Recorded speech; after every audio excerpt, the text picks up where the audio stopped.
Karena terus-menerus gagal, Kopda Andrianto lantas membunuh. Hai guys, selamat datang di channelku. Semoga kalian semua dalam keadaan sehat selalu. Kali ini aku mau bahas salah satu kasus yang bagi aku sangat sadis yang pernah terjadi di Indonesia. Kasus seorang oknum TNI yang tega menghabisi istrinya sendiri dan saat itu sangat menggegerkan Surabaya nih guys. Hal ini terkuak setelah warga heboh saat ditemukan sesosok jasad dalam kondisi terbakar di sebuah area persawahan. Nah, yang bikin tercengang, pelaku sempat-sempatnya nih melakukan hubungan badan dengan selingkuhannya di saat prosesi pembuangan jasad korban loh guys. Wow, mari kita simak videonya guys, karena aku akan ceritakan kronologinya sedetail mungkin.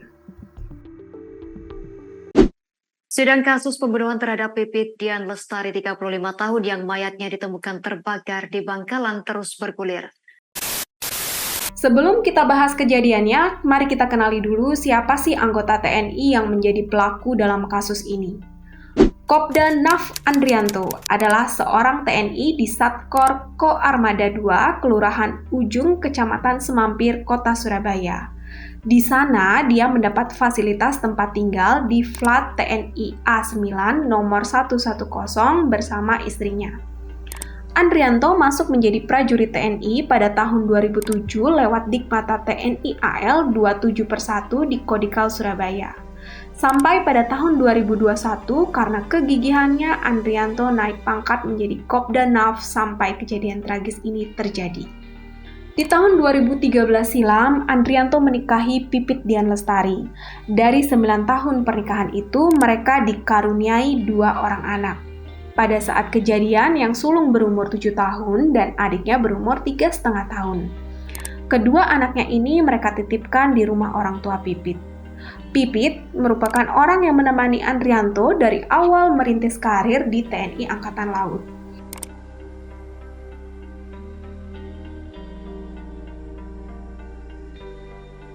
Seperti yang kita ketahui, ekonomi merupakan salah satu fondasi penting nih dalam membangun keluarga yang harmonis. Maka dari itu, untuk membantu menstabilkan keuangan rumah tangga, Pipit berjualan frozen food sembari mengantar anaknya ke sekolah guys. Nah dari sini tuh kita udah bisa menilai ya kalau Pipit adalah orang yang pekerja keras dan tidak mau bergantung hanya pada gaji suaminya. Oke, kita lanjut ya guys. Sebetulnya kala itu semuanya baik-baik saja. Hubungan Andrianto dan Pipit sebetulnya juga harmonis nih guys. Namun di balik semua itu, diam-diam Andrianto menjalin hubungan gelap dengan tetangganya yang bernama Listiani Agustina. Seperti pepatah yang kita tahu, sebaik-baiknya menyimpan bangkai, bau busuknya pasti akan tercium. Lambat laun, Pipit pun mencium adanya gerak-gerik mencurigakan dari Andrianto. Sampai Maret 2023 merupakan awal dari kejadian ini. Semua bermula ketika Andrianto dan Pipit berkunjung ke rumah orang tua Andrianto yang berada di Solo. Entah bagaimana kejadiannya ya, Pipit saat itu melihat video bercocok tanam antara Andrianto dengan seorang wanita. Sosok wanita yang sebetulnya juga dikenal oleh Pipit. Setelah melihat video itu, hati Pipit hancur berkeping-keping ya guys. Hubungan Pipit dengan Andrianto pun menjadi renggang. Diberitakan sebetulnya Pipit sudah sempat 2 kali memperingatkan Listiani agar tidak mendekati Andrianto loh guys. Yaitu sekali di tahun 2022 dan kedua kalinya di tahun 2023. Tapi peringatan itu diabaikan begitu saja. Dan Listiani tetap saja menjalin hubungan gelap dengan Andrianto. Hal ini tentu membuat Pipit geram serta membuat hubungan Pipit dan Andrianto menjadi semakin tidak harmonis. Waktu pun berjalan. Kira-kira sebulan setelah kejadian itu, tepatnya pada Kamis 27 April 2023, sekitar jam 8 malam, awal kengerian ini terjadi. Sebetulnya guys, pada saat itu suasana masih kondusif. Saat itu Andrianto sedang istirahat di atas ranjang sambil bermain game yang ada di handphonenya. Sedangkan Pipit saat itu juga duduk di ranjang yang sama nih, sambil merapikan dagangannya. Setelah selesai merapikannya, Pipit kemudian datang nih mendekati Andrianto lalu menyandarkan kepalanya di bahu Andrianto yang sebelah kiri. Mungkin dikarenakan sedang fokus bermain game, Andrianto merasa geli dan merasa terganggu dengan rambut Pipit, seraya berkata, "Rambutmu mah geli." Pipit yang saat itu tersinggung pun menjawab, Kalau sama selingkuhanmu baru nggak geli, tapi sama aku geli ya? Dapat kita tebak. Saat itu, suasana yang awalnya tenang mulai memanas. Cekcok pun keduanya tidak bisa dihindarkan. Banyak hal yang diungkit kala itu sampai keduanya terbakar emosi. Sampai di suatu ketika, Pipit yang sudah terbakar amarahnya pergi ke dapur untuk mengambil sebilah pisau. Dengan penuh emosi, Pipit mencekik leher Andrianto dengan tangan kiri sambil mengancungkan pisau dengan tangan kanannya yang hampir saja mengenai Andrianto. Namun, namanya juga TNI, dengan sigap, Andrianto berhasil merebut pisau tersebut dan langsung mengembalikan pisau itu ke dapur. Saat berjalan mengembalikan pisau itu, tidak disadari Andrianto, Pipit mengikutinya dari arah belakang. Lalu Pipit menendang, memukul, dan mencekik Andrianto. Andrianto yang kaget langsung membalas mencekik dan mendorong Pipit, sampai napas dan tenaga Pipit pun melemah, sehingga Pipit terduduk dan terbatuk-batuk. Di saat Pipit lengah, Andrianto mengambil sebuah pentungan kayu berwarna coklat yang berada di atas meja TV lalu memukul kepala Pipit. Setelah itu Andrianto langsung kembali mencekik leher Pipit sambil terdengar suara nafas Pipit seperti mengorok. Melihat pemandangan itu, Andrianto melepas cekikan tangannya. Nah, bukan karena sadar kalau tindakan itu membahayakan nyawa Pipit nih guys, tapi Andrianto malah berpikir sebaliknya nih, dimana menurut dia ini memang saat yang tepat untuk mengeksekusi Pipit. Jadi ya guys, tujuan Andrianto melepas cekikan tangannya tadi adalah untuk mengambil bor yang ada di bawah meja, dimana setelah Andrianto meraih bor tersebut, dia melilit leher Pipit dengan kabel bor itu sampai akhirnya Pipit kehilangan nyawa. Setelah melakukan aksi keji itu, Andrianto menghubungi kekasih gelapnya yaitu Listiani Agustina. Dengan tenang, Andrianto menyampaikan kalau dia sudah menghabisi nyawa Pipit dan minta bantuan Listiani untuk memindahkan jasad Pipit. Namun Listiani menolak. Bingung dengan apa yang telah terjadi, Andrianto langsung mengambil kunci sepeda motor Supra X125. Dengan motor itu dia langsung menuju ke semak-semak bakau di selatan Koarmada 2. Saat sampai Andrianto turun dari motor lalu mendorong motor tersebut masuk sampai ke dalam lumpur. Tidak hanya itu, Andrianto langsung mencopot plat motornya dan menekan sepeda motor itu sampai benar-benar masuk lumpur lebih dalam.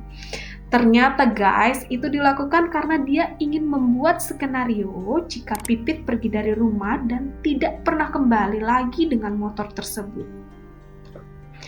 Selang waktu berjalan, setelah dirasa aman, Andrianto pun kembali ke kediamannya dengan berjalan kaki. Sesampainya, Andrianto mengunci pintu dari dalam serta melepas lilitan kabel bor di leher Pipit. Setelah itu, dia mengambil legging hitam dan masker untuk dipakaikan ke Pipit. Lalu dicobanya mengangkat tubuh Pipit namun tidak berhasil karena Andrianto sudah kehabisan tenaga. Di tengah rasa panik, dia menghubungi kembali Listiani Agustina, berharap Listiani bersedia membantu dia mengangkat tubuh Pipit. Andrianto sudah punya rencana nih membuang tubuh Pipit dan membakarnya untuk menghilangkan jejak. Sadis banget guys. Tapi awalnya Listiani beralasan tidak bisa karena tidak ada kendaraan. Andrianto lantas menawarkan diri untuk menjemput Listiani pada jam tersebut dan Listiani mengiyakan. Selang waktu berjalan, Andrianto lantas ke parkiran mobil, lalu dengan mobil Daihatsu Sigra berwarna hitam, dia menjemput Listiani. Tidak lupa, tadi sebelum berangkat, dia memasukkan jerigen 5 liter untuk memuluskan rencananya. Sampailah Andrianto di seberang jalan rumah Listiani. Tak menunggu waktu lama, Listiani keluar dari rumahnya langsung masuk ke dalam mobil. Dan mereka memulai perjalanan menuju ke kediaman Andrianto. Namun, entah setan apa yang lewat di pikiran mereka saat itu guys. Tanpa ada rasa bersalah terhadap Pipit yang sudah meninggal, di tengah perjalanan Andrianto menepikan mobilnya di samping sebuah penginapan. Di sana mereka bisa-bisanya nih melakukan persetubuhan layaknya suami istri di dalam mobil.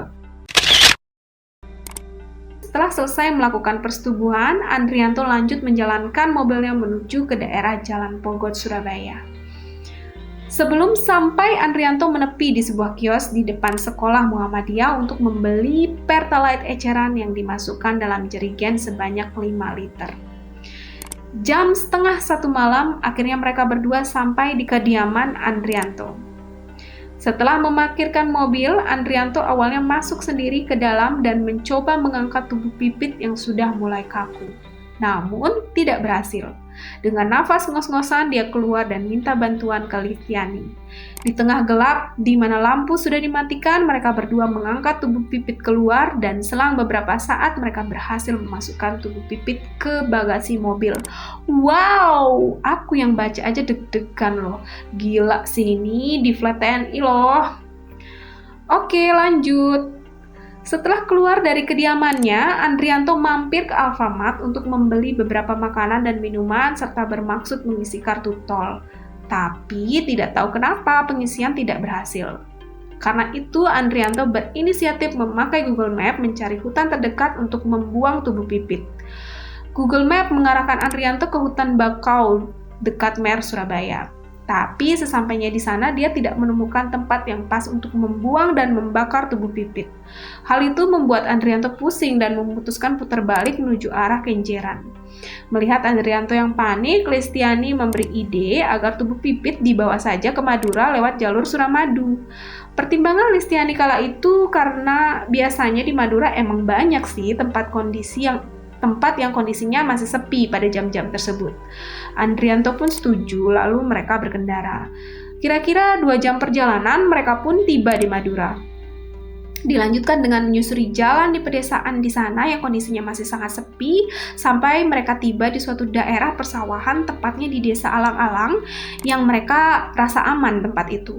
Nah, Andrianto lalu menepikan mobil, dilanjutkan dengan membuka bagasi, lalu menarik kaki Pipit yang sudah kaku tak bernyawa sampai terjatuh. Setelah itu, tubuh Pipit didorong sampai masuk ke dalam sawah. Selanjutnya, dengan sadis Andrianto menyiram bensin pada tubuh Pipit lalu menyulut api sehingga tubuh Pipit terbakar. 1 jam setelahnya, Andrianto dan Listiani kembali ke Surabaya tanpa memastikan kondisi tubuh Pipit saat itu. Di mana di luar prediksi Andrianto ternyata masih ada beberapa bagian tubuh dari Pipit yang belum terbakar. Mau tahu yang lebih gila lagi nggak guys? Di tengah perjalanan sekali lagi Andrianto menepikan mobilnya di depan SD daerah Pogo Surabaya, lalu mereka kembali berhubungan badan di dalam mobil. Gila nggak nih? Infonya dia begituan agar merasa lebih tenang. Nah, setelah melakukan hubungan badan untuk kedua kalinya, Andrianto lanjut mengantarkan Listiani pulang. Listiani kemudian diturunkan Andrianto di sebuah warung kopi pinggir jalan agar tidak mengundang kecurigaan warga. Saat sampai di rumah, Andrianto membersihkan semua ruangan dan menghapus sisa jejak kejahatan yang masih tersisa. Setelah itu, Andrianto memakai seragam dan bersiap untuk dinas. Oke, di lain tempat masih pada tanggal yang sama, saat paginya itu warga desa Alang-Alang di Madura sedang berkumpul. Mereka dikejutkan oleh penemuan jasad seorang wanita yang terbakar dan menyisakan beberapa bagian tubuh saja. Penemuan itu sontak membuat salah satu warga berinisiatif melapor polisi. Mendengar pengaduan tersebut, Polres Bangkalan menerjunkan 2 personilnya untuk mengidentifikasikan jasad tersebut.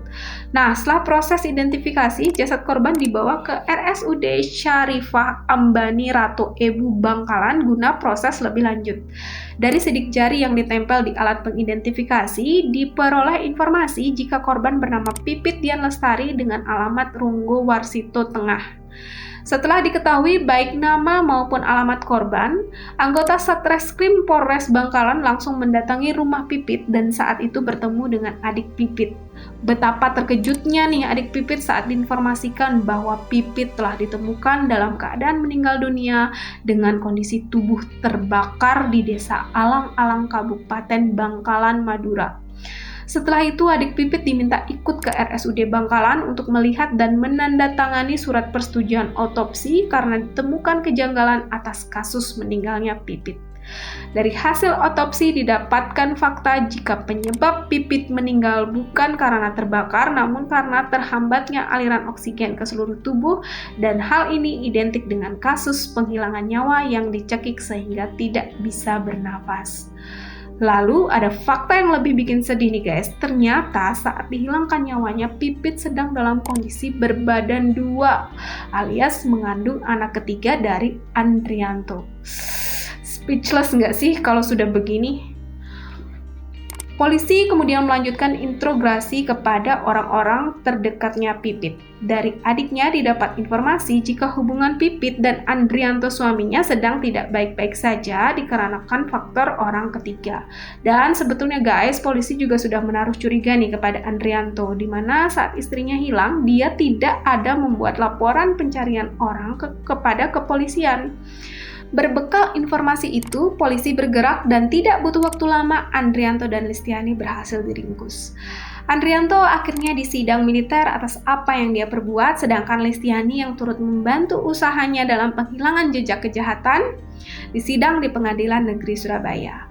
Yang membuat makin tercengang nih, didapat fakta baru kalau sebelum hal tragis ini terjadi, Andrianto sempat melakukan percobaan penghilangan nyawa kepada Pipit sebanyak 2 kali.